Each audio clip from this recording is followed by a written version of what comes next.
Salam sejahtera Malaysia, denyut nadi suara rakyat bergema di channel ini. Nampaknya berita yang baru saja diterima mengesahkan Tun Mahathir dalam bahaya sekarang ini. Saya fikir ramai yang sedang menantikan berita ini, ramai juga yang tidak suka berita ini. Tapi adakah anda setuju? Anda boleh tinggalkan di ruang komen.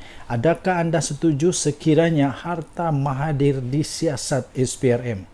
Adakah memang patut pun harta Mahathir sejak dia jadi Perdana Menteri sampailah anak dia jadi kaya raya, sampailah dia sendiri walaupun dia tak mengaku dia kaya, perlu disiasat? Walaupun dia kata kekayaan anak-anaknya itu tidak ada kena-mengena dengan dia dan semuanya kaya kerana memang bisnes, tapi perlukah disiasat oleh SPRM terutama untuk harta Mahathir sendiri? Dan terbaru, ternyata Tun Mahathir akan disiasat isu isytihar harta.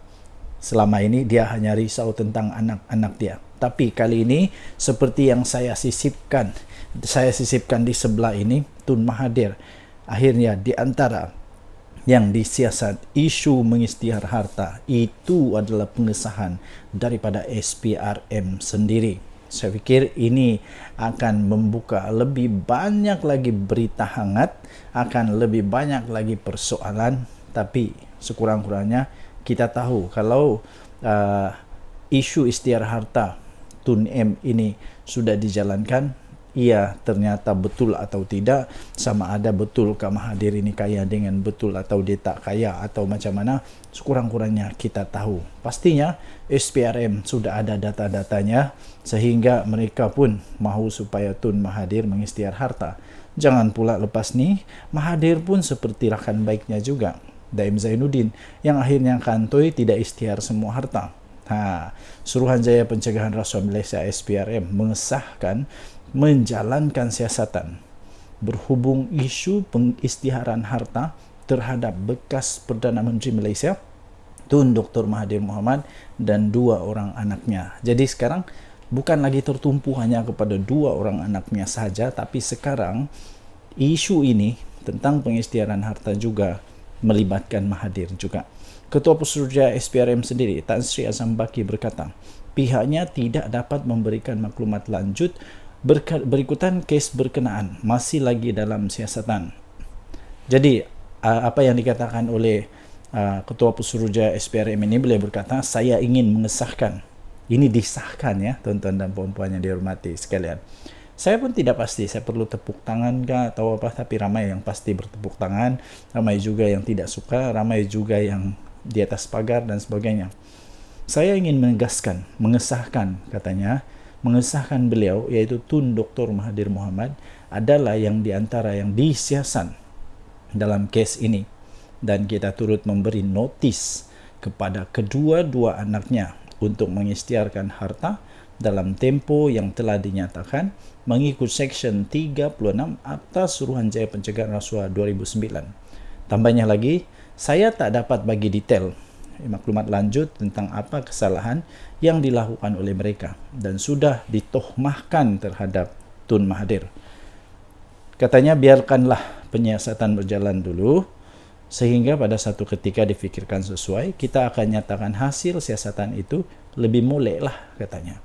Beliau berkata demikian selepas beliau merasmikan pejabat SPRM cawangan Gua Musang di Ibu Pejabat Kasedar di sini pada hari ini. Terdahulu media melaporkan SPRM enggan mengulas dakwaan 2 orang anak Dr. Mahathir, kononnya mereka diarah membantu siasatan terhadap bekas Perdana Menteri itu. Pada 18 Januari lalu, SPRM meminta kedua-dua anak Dr. Mahathir ini, iaitu Mirzan dan Tan Sri Mu'zani, untuk mengisytiharkan segala aset alih dan tidak alih yang berada di dalam pegangan sama ada di dalam negara Malaysia ataupun di luar negara Malaysia dalam tempoh 30 hari daripada tarikh notis tersebut. Mu'zani pula disiasat mengikut Akta SPRM tahun 2009 dan Akta Pencegahan Pengubahan Wang Haram, Pencegahan Pembiayasan Keganasan dan Hasil daripada Aktiviti Haram 2001. Sementara itu diminta untuk mengulas mengenai siasatan kes terhadap menantu bekas Perdana Menteri Tan Sri Mahyadin Mat Yassin Azam Baki berkata, ada petunjuk-petunjuk baru menunjukkan Datuk Seri Muhammad Adlan Berhan berbelanja menggunakan kad kredit di luar negara. Katanya hasil pemantauan daripada SPRM, beliau iaitu Muhammad Adlan Berhan ada menggunakan kad kreditnya dan berbelanja di beberapa buah negara. SPRM telah memohon kepada pihak Interpol bagi tujuan red flag ke atas dirinya dalam kes ini dan kami masih mengesannya untuk dituduh di mahkamah, katanya. Pada Ogos yang lalu, SPRM berusaha mengesan 2 orang lelaki bagi membantu siasatan untuk kes rasuah dan kes penyelewengan berhubung dengan projek berkaitan dengan pendaftaran, pengambilan serta penyimpanan biometrik pekerja asing di sebuah kementerian.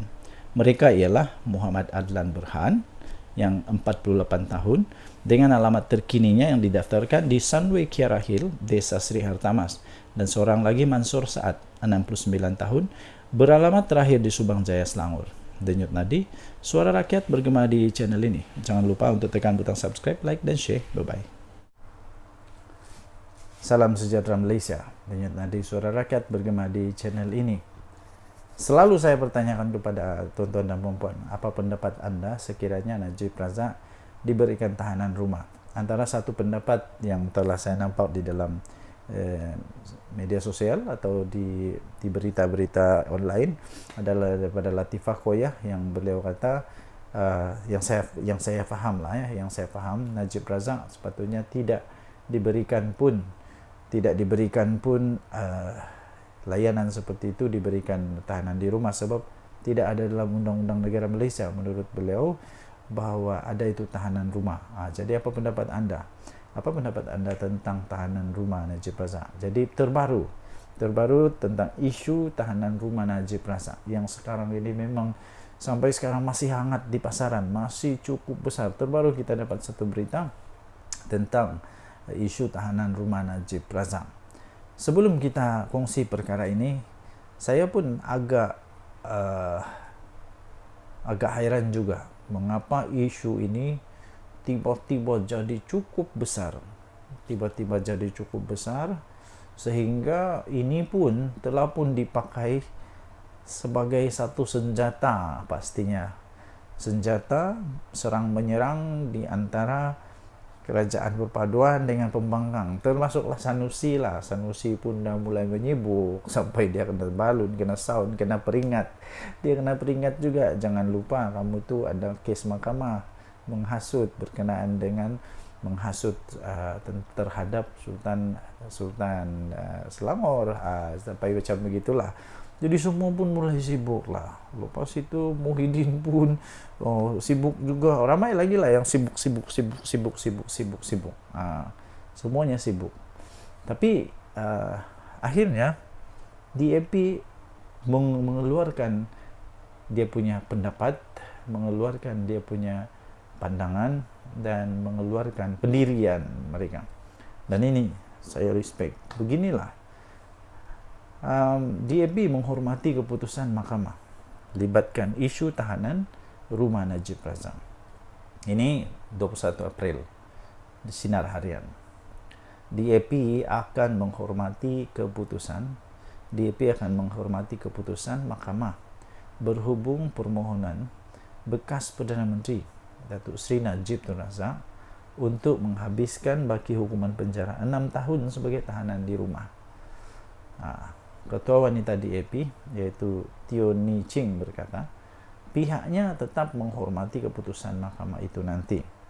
Walaupun sebelum ini parti tersebut pernah berkempen supaya bekas Perdana Menteri itu dipenjarakan. Betul juga. Tapi inilah wajah yang bagus. Menghormati mahkamah, jangan sampai mempersoalkan mahkamah, itu menghina mahkamah. Okey, saya tidak mau komen banyak. Dia kata, saya tidak mau komen banyak sebab dalam kes Datuk Seri Najib, pendirian DAP adalah jelas bahawa beliau bersalah. Ya, memang sudah pun ditetapkan keputusan. Keputusan sudah pun dinyatakan bahawa Najib bersalah. Dia kalah 8-1. Sampai di Mahkamah Persekutuan dia kalah. Jadi, memang jelas bahawa Najib Razak bersalah. Tambahnya lagi, kita telah berkempen tentang perkara itu selama beberapa tahun dan beliau juga telah dijatuhkan hukuman. Jadi berhubung isu ini katanya, tahanan di rumah, kita akan hormati. Kita tidak boleh kata tidak terima kerana semasa beliau dijatuhkan hukuman bersalah itu pun merupakan keputusan mahkamah katanya. Beliau berkata demikian kepada pemberita selepas merasmikan Mesyuarat Agung Tahunan ke-47 Persatuan Perniagaan Emas dan Permata Malaysia di sini pada Ahad.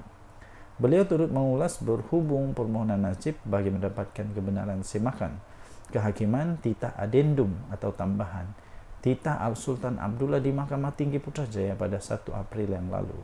Dalam notis permohonan itu, beliau memohon perintah untuk semua atau seorang responden melaksanakan titah Al-Sultan Abdullah dan dengan serta-merta memindahkannya dari penjara Kajang ke kediamannya.